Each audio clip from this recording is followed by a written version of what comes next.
Hello and welcome back to Marie's Mindful Makes. Today we're talking about all of the Christmas gifts. A lot of the Christmas gifts that I have been making this year. Very important note, spoiler alert, if you are family or close friends, do not watch this episode before Christmas. I repeat. Turn off this video right now. You don't want to spoil your surprise on Christmas Eve. So please do not continue watching and return after Christmas. So yes, I will be sharing today many of the things that I've made this year for Christmas. I have it all here, most of it in front of me here, and it looks quite overwhelming. Having like all of these things. So let's dive right in. So yes, grab yourself a creative project, grab something to drink and enjoy. Unless you are close friends or family, in that case do not enjoy after Christmas. Do not continue watching this video. Thank you very much. But for everyone else, let's get started. But first of all, let's talk about the sweater that I'm wearing today. My very first Christmas sweater / winter sweater. This is the Sleigh Ride sweater by Poison Girls.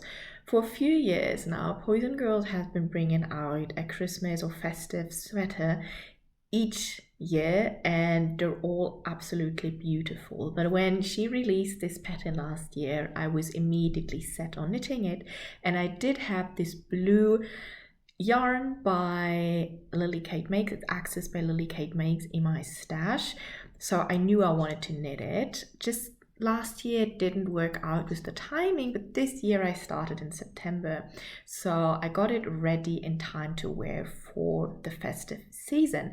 And what I love about this blue and white combo is that it works so well into the rest of winter as well. It has very much a Norwegian sweater, skiing sweater kind of vibe. So even though it is very Christmassy, it is not only for the festive season. So yay, I get more work out of it. A few things about knitting this sweater. I found it very easy to knit. This was only my second colorwork sweater.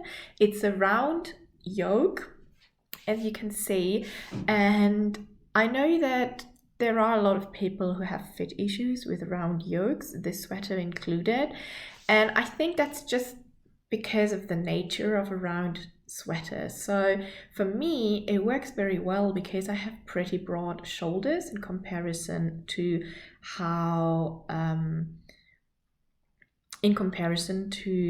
the rest of my size, and I also have a pretty long upper chest. So those are two factors in my body that work really well with round yokes. If you have sloped shoulders or very narrow shoulders, this might be tricky to fit to your body, particularly because there's actually very little rows between the neckband and the beginning of the color work. So there's only very little space to tweak it further up. There is short row shaping in the back, which is always a good feature. So yeah, for me, this sweater works quite well. I did have a little bit of bunching in the back when I first finished it, but this has worn out after like 1 or 2 wears, so there's no issue with that anymore.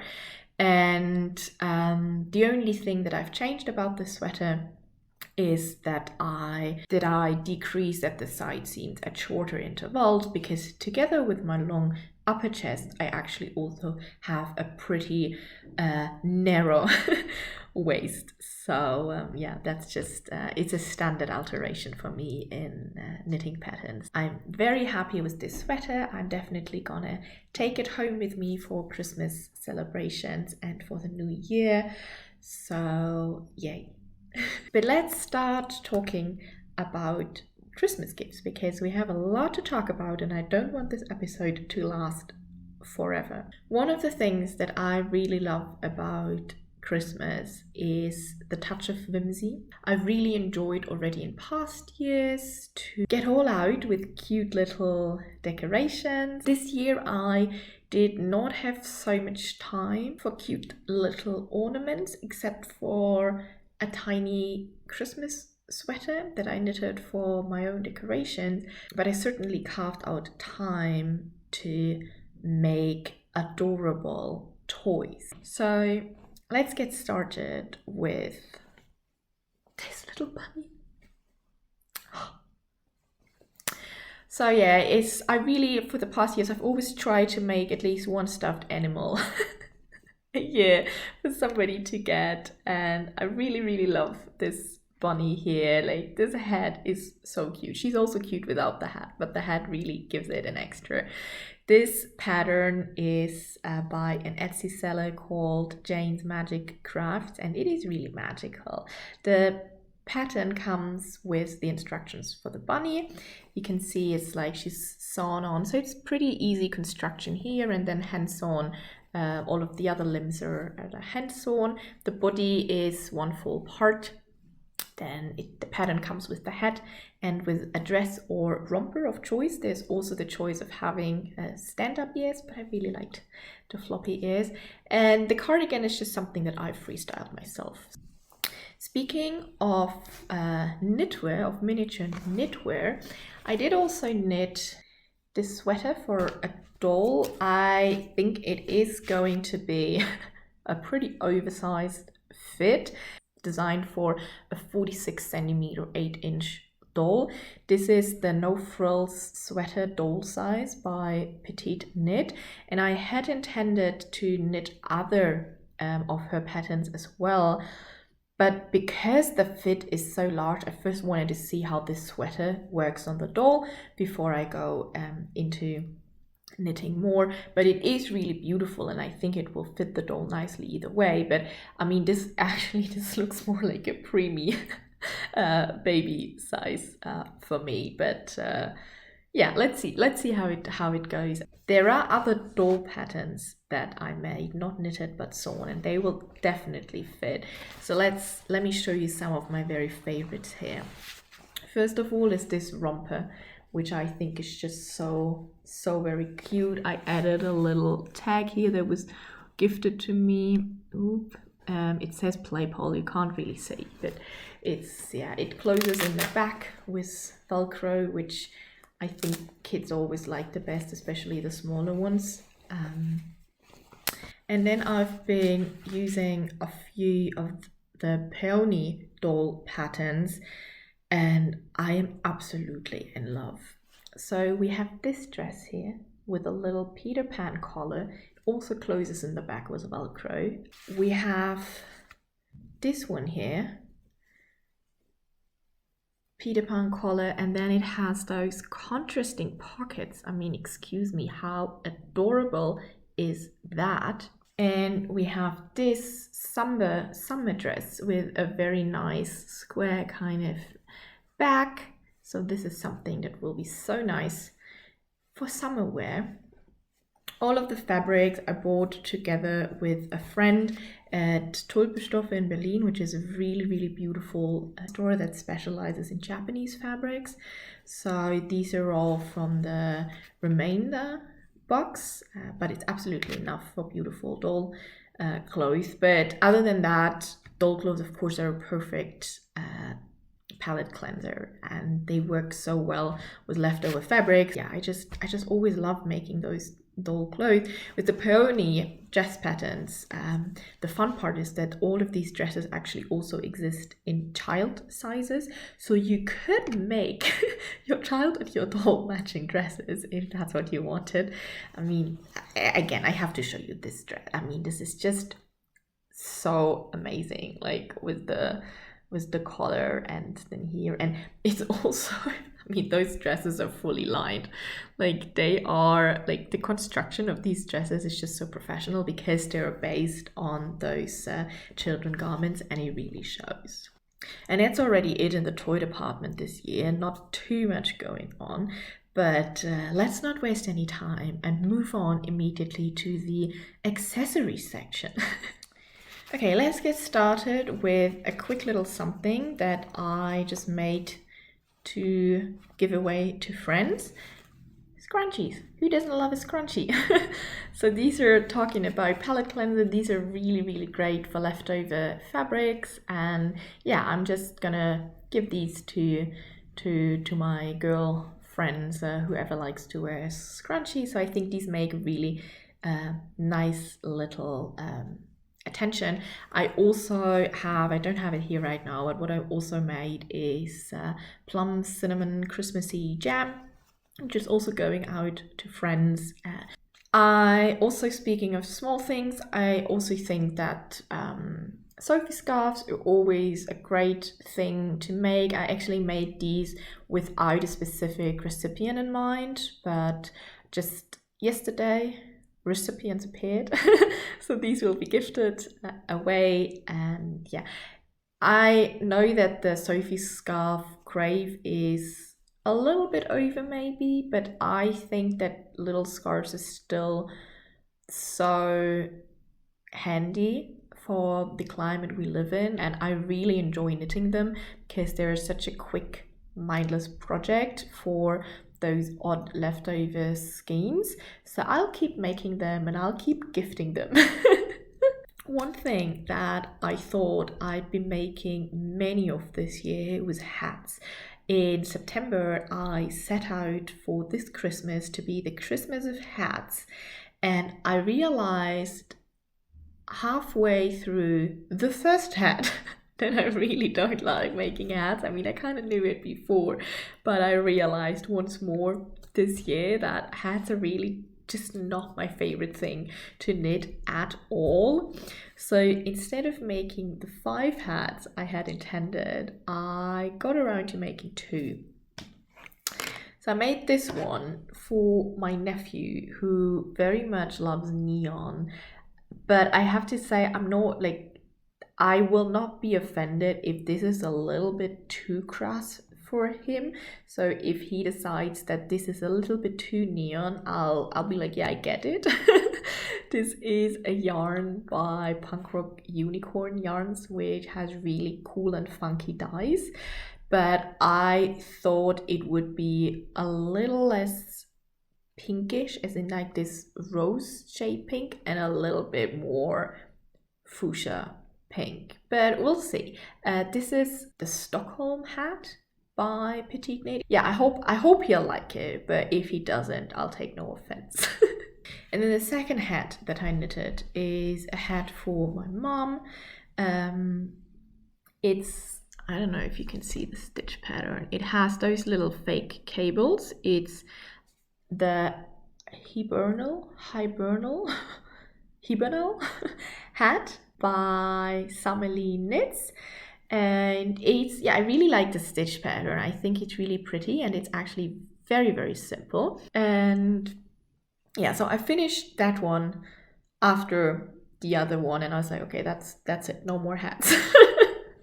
Everyone else, you got to get something else. And I actually decided after that some of the people that I had intended to make hats for are just gonna get either nothing or I just bought something for them, because I was like, yeah, sorry, no, it's not gonna happen. I'm gonna force myself through making this hat, not enjoying the process, just for the sake of it. So that's a story with my Christmas hats this year. Another thing that is, of course, very popular to be made for Christmas are socks. And I honestly think socks make a great project. I don't understand why they have such a bad reputation. I love woolen socks. I wear them all the time. I love thick woolen socks to keep me cozy in winter. Honestly, even wear them in summer sometimes because I just have cold feet. So I also intended to make a lot more socks than I thought, but I really wasn't knitting all that much in autumn. And the only reason I have quite as many things as I do is because I started in September. But yeah, I really wasn't knitting as much. I was reading a lot, which was nice, but Anyway, I'm absolutely fine. I'm not complaining. So let's look at my socks. I have one vanilla pair here with amazing yarn, which I really, really love.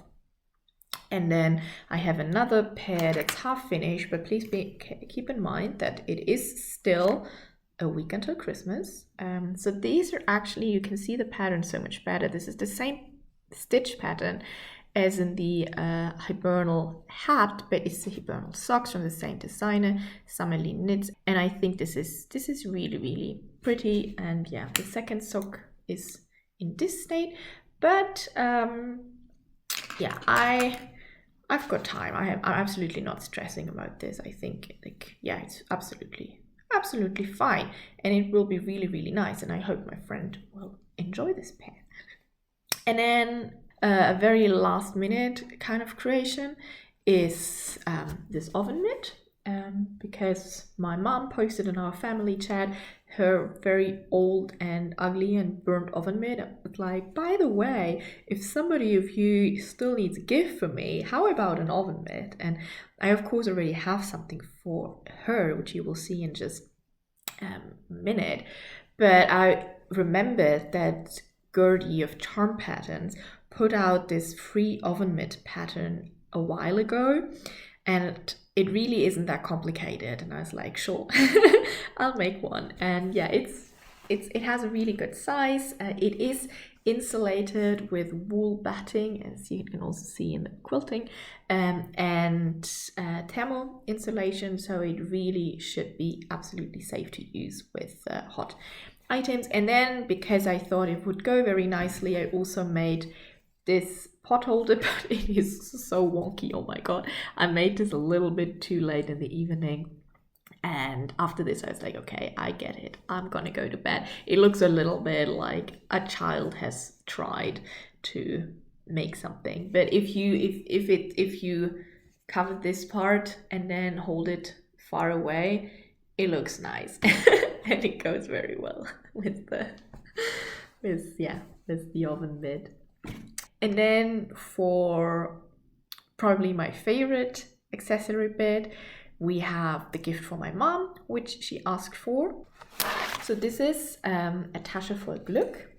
And I mean, my mom asked for purple and red, but it was absolutely impossible to find nice matching fabrics in those colors.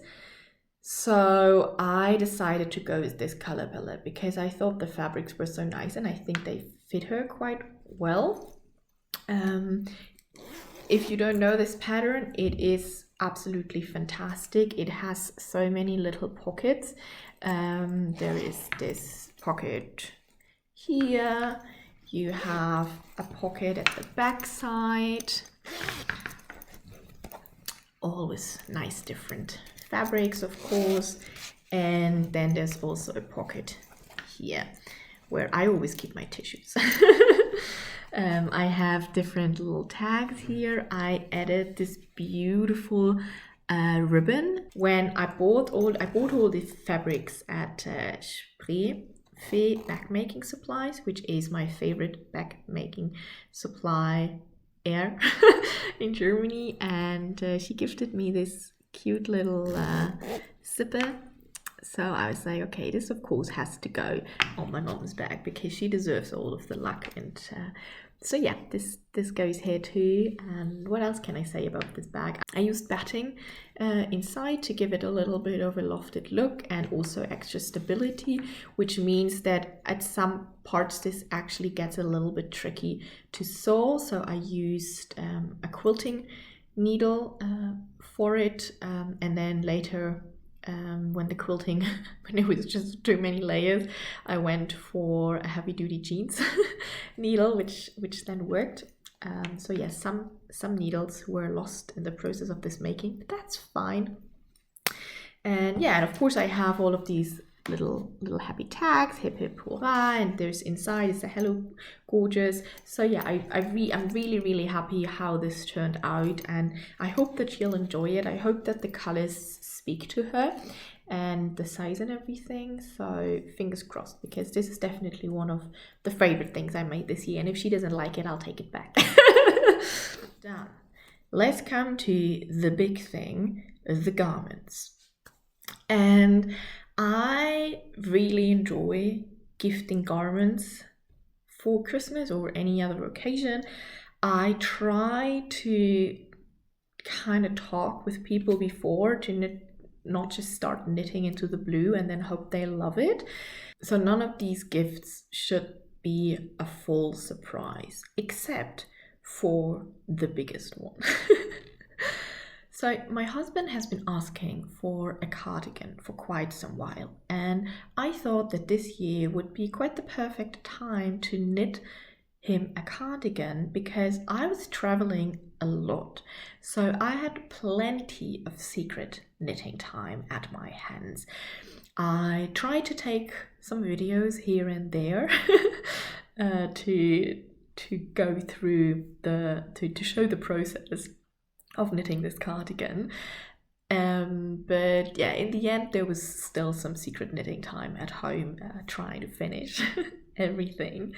He has been requesting a cardigan, so this is not something that is a complete surprise, but I don't think that he quite expects to get one now. I don't know, we'll see. I mean, you never know how well he knows me. I was trying to always have other projects with me as a kind of cover up so that he wouldn't get suspicious while I was traveling without any knitting. That would be very unusual for me. The cardigan that I've knitted is the Ranger cardigan by Jared Flood, and it's knitted in a worsted weight yarn.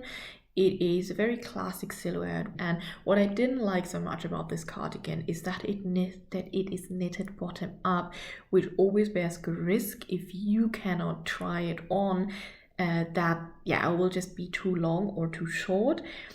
With this cardigan, I feel like it's rather on the too long end, especially because I expect the yarn to stretch out quite a bit because it is very, very heavy.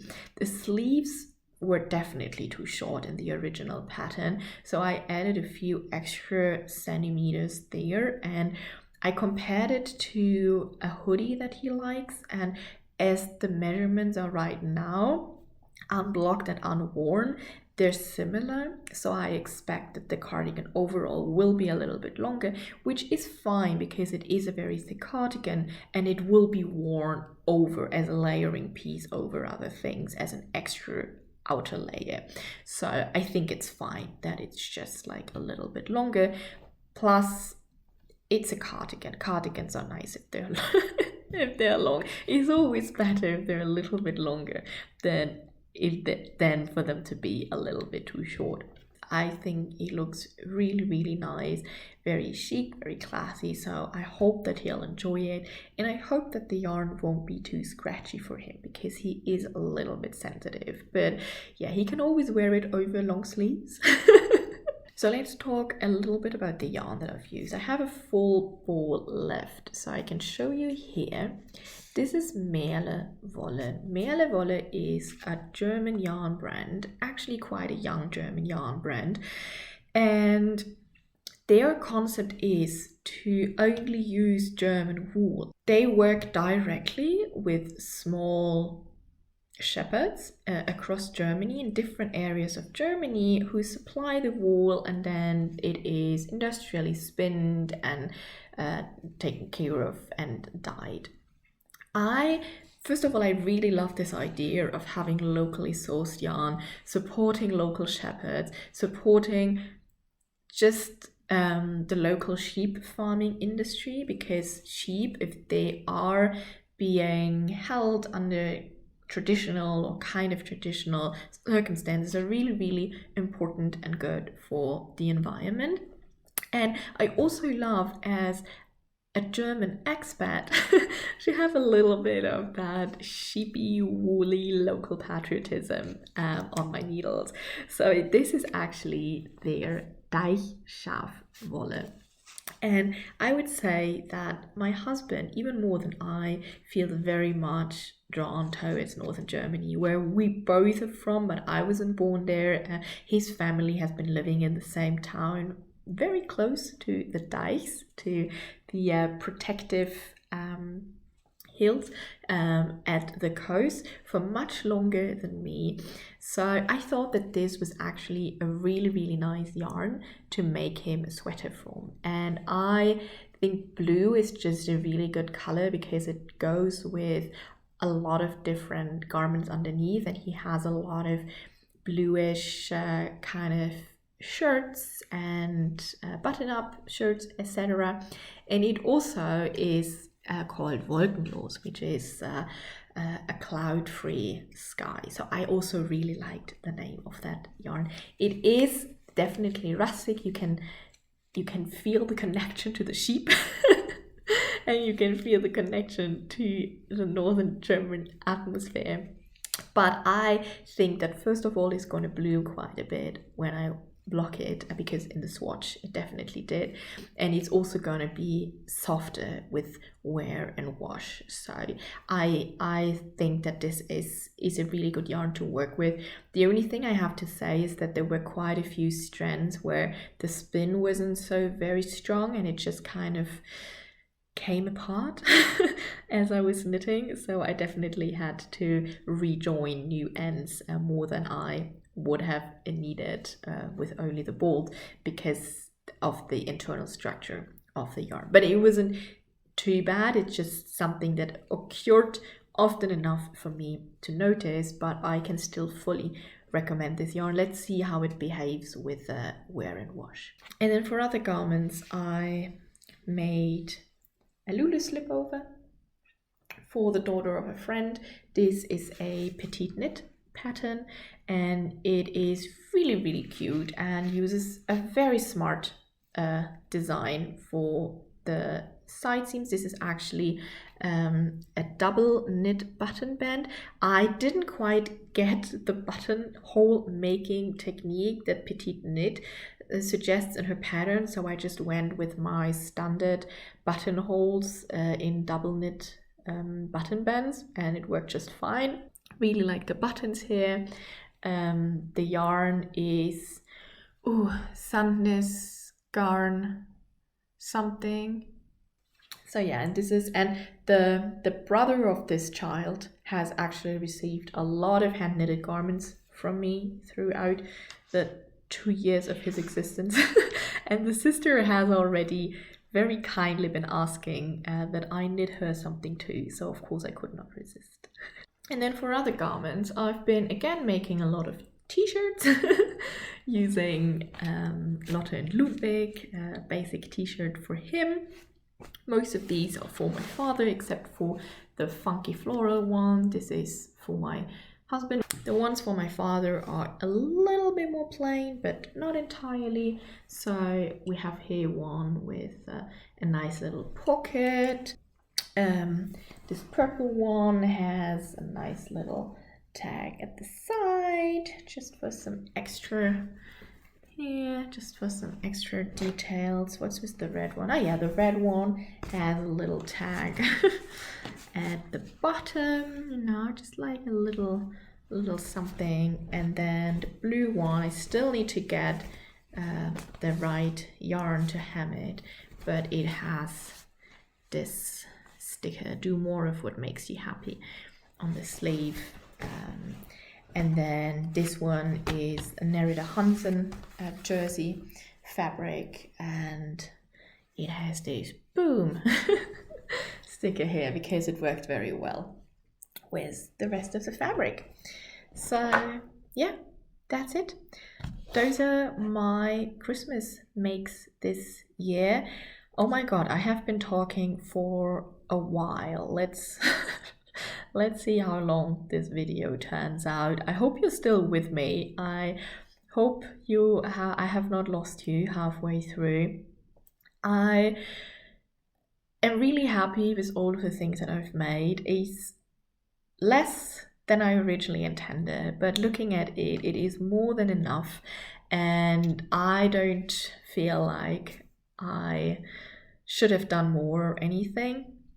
If I have any time to spare now, I would love to make myself a festive dress, something to wear to Christmas Eve and to New Year's Eve party, but let's see, I've been unfortunately a little bit sick these past days, so I might not have time to do that. What I'll definitely do as a creative project, and I will cast this on Christmas Eve, is this sock advent calendar by the Cozy Knitter.